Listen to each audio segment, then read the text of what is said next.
Welcome back ត្រឡប់មកវិញជាមួយនឹងការសម្រាយសាររឿង The Golden Stair នៅក្នុងអេពីសូតជាបន្តមុននឹងចូលទៅកាន់វីដេអូមួយនេះក៏សូមពឹងចិត្តគ្នាយើងម្នាក់មួយដែលកុំភ្លេចចុច like ក៏ដូចជា Sub ឲ្យ Channel របស់មានម្នាក់មួយផងណាតើអញ្ចឹងបើរួចរាល់ហើយយើងចូលមកកាន់ការសម្រាយសាររឿងរបស់យើងនៅក្នុងអេពីសូតជាបន្តតែម្ដងទៅដោយការចាប់ផ្ដើមឡើងនៅក្នុងអេពីសូតទី10នេះយើងក៏បានឃើញថាជន់ថាងក៏បានសម្លឹងមើលទៅកាន់ស៊ីយ៉ា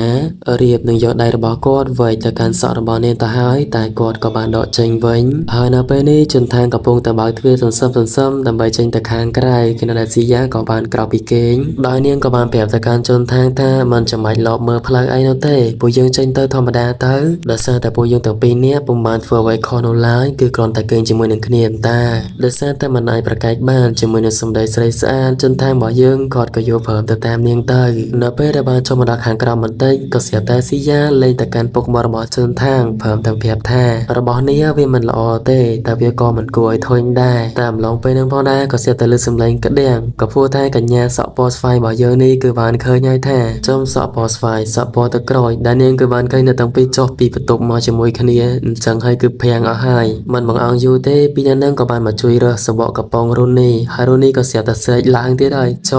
លឃើញអញ្ចឹងស៊ីយ៉ាក៏បានបោះស្រាយថាពួកយើងអត់បានធ្វើអីនោះទេពួកយើងគ្រាន់តែនៅបន្ទប់មួយគ្នាតែលើអញ្ចឹងហើយជន់ថាងក៏បានស្រែកទៅកាន់ស៊ីយ៉ាថាហើយបើមិនចៃអញ្ចឹងវាមិនខ្ទេចខ្ទីអស់ហើយទេហើយមើលជន់ថាងលើកំតានតឹងពេកមើលមិនត្រឹមតែយើងគេងមួយគ្នាទេនៅធ្វើរឿងលើពីនឹងទៀតមានណាលើអញ្ចឹងរូនីសើចង់បែកបន្ទប់នឹងទៅហើយជន់ថាងនៅសារតែមិនដឹងថាគាត់នៅធ្វើអីទៀតគាត់ក៏យកលេសទៅចោលសម្រាមទៅហើយបន្ទាប់ពីហ្នឹងសើរឿងក៏បានឲ្យយើងឃើញថាជន់ថាងពេលនេះគាត់ក៏កំពុងតែស្វែងរកជាមួយនឹងប្រវត្តិរូបក៏ដូចជាព័ត៌មានដែលតាក់ទងជាមួយនឹងស៊ីយ៉ាអ្វីដែលគាត់បានឃើញនៅពេលដែលបានឆែកទៅលើបណ្ដាញសង្គមទាំងអស់នេះគាត់ក៏បានឃើញជាមួយនឹងពាក្យចចាមអារាមច្រើនខ្លាំងមែនទែនដែលបានបង្ហោពីខ្ញុំអស់កម្លាំងពេកដីលក់តាមិនខ្ញុំអត់តបឆាតណាអំឡុងពេលហ្នឹងកញ្ញាស៊ីយ៉ាក៏ស្រាប់តែចាប់ដៃគាត់ហើយចំពេលដែលស៊ូដើរមកល្មមពីអ្នកហ្នឹងក៏ចាប់ផ្ដើមធ្វើអាយអងអីណាក៏រួចពួកគេក៏ចាប់ផ្ដើមញ៉ាំអាហារនឹងជុំគ្នាតែម្ដងទៅតំណងដល់មើលឲ្យដូចចង់ឃ្លានរួចបន្ទាប់ពីពេលវេលានេះបានចប់ទៅយើងក៏បានឃើញថាស៊ីយ៉ាលេងស្ទាយចាស់ទៀតហើយមិនថាបើទោះបីជាជនທາງនឹងរៀបចំទៅរៀនឬក៏មកពេលរៀនវិញទេកញ្ញានឹងគឺតាមកាក់គ្រប់ពេលគ្រប់វេលាតែម្ដងដោយចង់ឲ្យជនທາងនឹងទៅមើលកូនមួយនាងផងទៅនេះទៅនោះមួយនាងផងញ៉ាំអីមួយនាងផងទៅក្រៅមួយនាងផងប៉ុន្តែអប៉ែនឹងព្យាយាមកិច្ចវេលរហូតនាងបបួលទៅមើលកូនយកលេសថាទៅបនអឡៃនាងបបួលទៅក្រៅយកលេសថារវល់ហើយស៊ីយ៉ាក៏នៅតែបន្តលេសលោះតាមអប៉ែជនທາ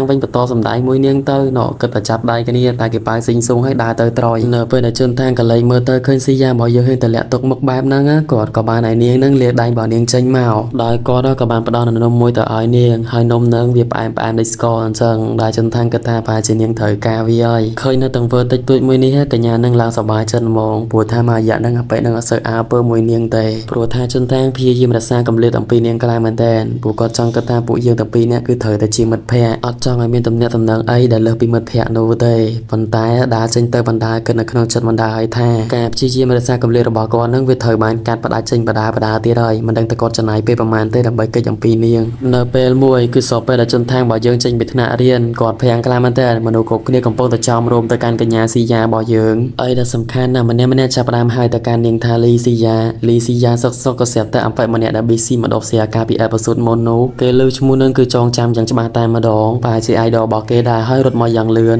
តែសំណាងល្អខ្លាំងណាស់ដែលជនថាងគាត់ក៏បានដឹងមុនហើយចាប់ដៃកញ្ញាលីស៊ីយ៉ារបស់យើងរត់ទៅយ៉ាងលឿនតែម្ដងឡើងទៅហេតុដកទៅហើយមកចង់ចាញ់នោះទេនៅតាមផ្លូវស៊ីយ៉ាក៏បានដឹងថានេះគឺជាផ្លូវដែលត្រូវត្រឡប់ទៅផ្ទះហើយប៉ុន្តែនាងអត់ទាន់ចង់ទៅទេនេះគឺចង់ផឹកជាមួយនឹងជនថាងអត់បាននិយាយរឿងនឹងទេគាត់ក៏បានសួរទៅកាន់នាងហេតុអីបានជាមកកាន់វិទ្យាល័យរបស់ខ្ញុំទៀតហើយចឹងនៅវិទ្យាល័យសកលវិទ្យាល័យនោះឯងកញ្ញាក៏បានប្រាប់ថានាងគាត់ចង់ឃើញគាត់នោះទេគាត់ចង់ជួបគាត់លើបែបហ្នឹងជនថាងក៏បានបបួលនាងទៅផឹកនៅអាផាតមិនតែម្ដងទៅដែលវាបានធ្វើឲ្យស៊ីយ៉ាពិតជារំភើបខ្លាំងមែនទែនគាត់ក៏បាននិយាយនៅក្នុងចិត្តតែម្នាក់ឯងអានឹងជនថាងគាត់និយាយក្នុងចិត្តថាគាត់ព្យាយាមកិច្ចពីនាងខ្លាំងមែនទែនតែឥឡូវហ្នឹងបើជានាងឈ្នះគាត់ហើយគាត់មិនអាចកិច្ចនាងបានទៀតទេអញ្ចឹងអាផាតមិននៅពួកគេនឹងត្រូវទៅផឹកនឹងអត់មានណាឆ្ងាយទេគឺនៅផ្ទះនោះឯងហើយជនថាងហ្នឹងក៏បានឲ្យស៊ីយ៉ាទៅផ្ទះមុននៅក៏ទៅទិញស៊ីយ៉ាក៏ដូចជារបស់មួយចំនួនទៀតដែលពួកគេត្រូវផឹកមួយគ្នានោះឯងតាមឡងពេលហ្នឹងយើងក៏បានឃើញនរណាម្នាក់គឺបានលួចថតទៅកាន់ស៊ីយ៉ាផងដែររួចចៃដន្យខ្លាំងមែនទែនបន្ទាប់ពីជនថាងរបស់យើងបានចេញពីម៉ាតគាត់ដើរមកគឺវ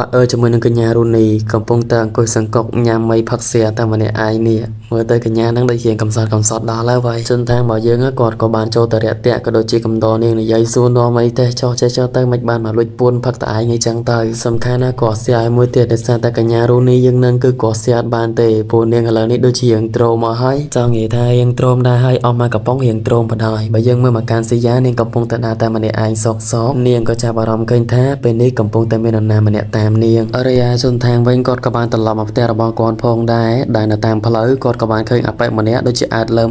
នៅលបងផ្ទះរបស់គាត់ហើយជនថានោះក៏បានស្ទុះចូលទៅព្រមទាំងបានសួរទៅកាន់គេហើយកំពុងធ្វើអីហ្នឹងតែពេលហ្នឹងក៏បានហត់បុកគាត់ហើយក៏បានចាក់ចេញទៅបាត់ទៅស្របនឹងពេលហ្នឹងក៏ស្រាប់តែសីយ៉ាគឺបានរត់ចូលមករកជនថាងយ៉ាងលឿនជនថាងសម្លឹងមើលទៅកាន់នាងគាត់ហើយថាអូនាងគឺនៅរងចាំគាត់ដែលមិនបានចូលទៅខាងក្នុងនោះទេរួចសីយ៉ាក៏បានសួរទៅកាន់ជនថាងរបស់យើងថាតើជនថាងរបស់យើងនឹងឃើញវត្តមានរបស់គេក៏ដូចជាឃើញមុខរបស់គេឬក៏អត់រួចជនថាងក៏សួរទៅកាន់នាងថាអីគេលើសំណួរអីគេបែបហ្នឹងសីយ៉ារបស់យើងក៏បានអត់សួរអីទៀតដែរតែនាងបាននិយាយថាអត់មានអីឡើយដល់អត់មានអីចឹងពួកគេទាំងពីរនាក់ក៏បានដើរចូលទៅខាងក្នុងតែម្ដងទៅរយៈពេលមួយសប្តាហ៍ក្រោយមកយើងគឺបានឃើញថារូនីកំពុងតែដើរម្នាក់ឯងសោក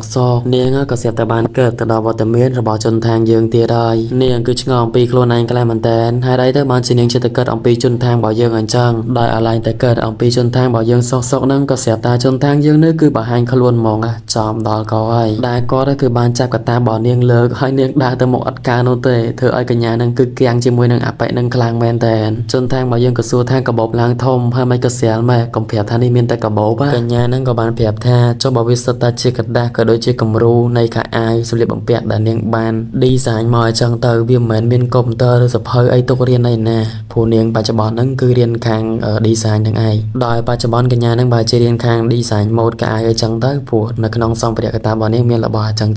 ដោយសារតែពួកគេត្រូវធ្វើដំណើររួមគ្នាអញ្ចឹងក៏បានធ្វើដំណើររួមគ្នាទៅផ្ទះហើយក៏បាននិយាយគ្នារឿងរ៉ាវជាច្រើនផងដែរដោយជនថាគាត់គឺបានរំលឹកទៅដល់ពេលដែលបានជុំគ្នាក៏ដូចជារំលឹកទៅដល់ពេលអីផ្សេងៗចឹងទៅតែកញ្ញាមួយនេះវិញនាងគឺបានគិតនៅក្នុងចិត្តនៅពេលដែលនាងប៊ីខីទៅកាន់ជនថាក៏ដូចជាពេលដែលជនថារបស់យើងនឹងលើកសក់របស់នាងនិយាយនៅរឿងជាច្រើនជាមួយនឹងនាងចឹងទៅស្របនឹងពេលហ្នឹងជនថារបស់យើងក៏បាននិយាយទៅដល់ស៊ីយ៉ាដែលចាប់តាំងពីថ្ងៃ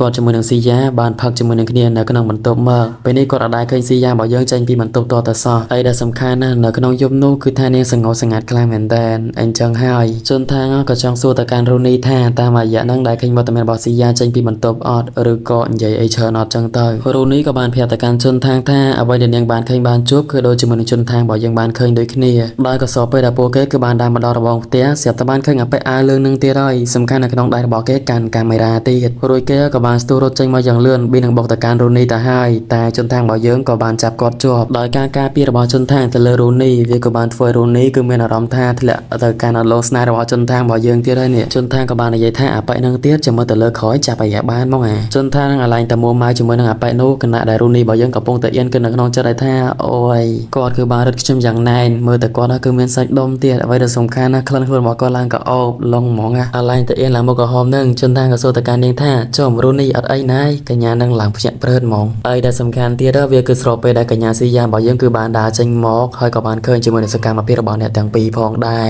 រួចភ្លាមស៊ីយ៉ារបស់យើងក៏ស្រាប់តែបានសល់យ៉ាងចម្លែកដែលយើងមើលទៅកាយវិការនៃការសិស្សរបស់នាងជនថាងបានសម័យទៅដល់ពេលមួយដែលវីដេអូមួយនោះគាត់គឺបានឃើញដូចគ្នាគឺថានាងសើចនៅពេលដែលនាងនឹងកំពុងតែសម្ដែងនៅលើឆាកបើស្ដាប់ទៅតាមការសើចរបស់នាងគឺជាការសើចនៃភាពឈឺចាប់ខ្លាំងមែនទែនតែពេលហ្នឹងនាងគឺយំទៀតផងហើយរឿងមួយនេះវាក៏បានធ្វើឲ្យជនថាងក៏ពិតជាភាំងខ្លាំងមែនទែនហើយរឿងរបស់យើងអេពីសូតមួយនេះក៏មកជាមកដល់ទីបញ្ចប់តែត្រឹមនឹងដោយ